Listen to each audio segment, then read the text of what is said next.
Hi, and welcome to another episode of the Bitter Housewife Cooking Network. I'm Carol, you know who I am. So it's Friday and it's raining out, and if you're anything like me, you've dropped Tanner and Kennedy off at school, and you've had now 2 hours to just watch the rain and think about the sad, pitiful path your life has taken and how much you wish things were different, but you just can't make them different. When you feel like that, there's nothing better than making a casserole, and that's what we're going to do today.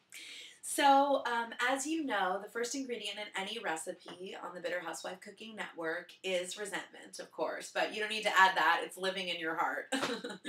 So, the next thing you're going to want to add, as always, is some shit you found in your cabinet.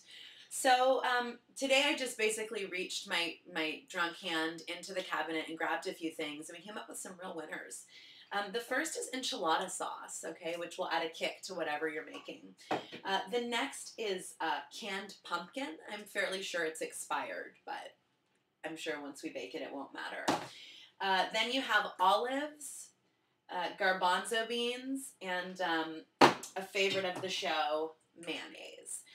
I'm also thinking about adding some raw pasta today. I can't bear to cook it. When water boils, it reminds me of the cold, icy marriage that I'm in.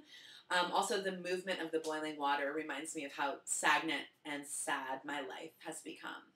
Oh, we forgot the rum. So, as in every recipe, as you know, rum is a key ingredient, but I also want to remind you the rum does not go in the recipe, but instead you pour it directly down your throat. Okay.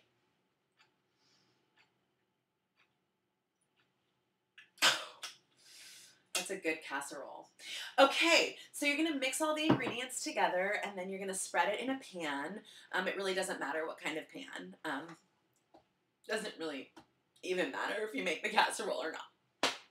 Because, frankly, they're just going to shove it in their ungrateful little gullets anyway, and someone's going to get pissed off during dinner, and something's going to spill, and your ungrateful husband is going to say, "Oh, babe, this is really good. Is that curry?" No, Rick, it's not curry. Do you know what curry tastes like? Because sage and curry are fairly markedly different herbs. But you wouldn't know that, would you? Because you don't even know what's going on around here. But, he works really hard, so I'm sure it's easy to be distracted when you're working that hard. Anywho, so let's mix everything together. Spread it in a pan, and then you just want to pop it in the oven and make sure it doesn't burn. Whatever temperature, whatever.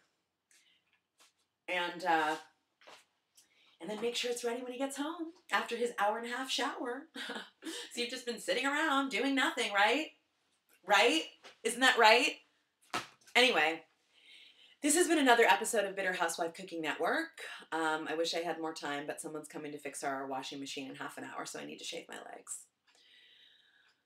We'll see you next time, and remember, taste is optional, and the secret ingredient is always resentment. I'm Carol. You know who I am.